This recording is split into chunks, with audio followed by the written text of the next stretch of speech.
আসসালামু আলাইকুম, সবাইকে জানাচ্ছি জুম্মা মোবারক। আজ শুক্রবার, আমি যাচ্ছি গাবতলী মসজিদে জুম্মার নামাজ পড়তে।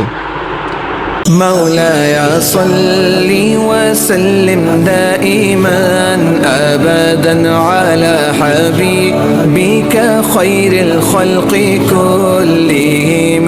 مولاي صل وسلم دائما أبدا على حبيبك خير الخلق كلهم.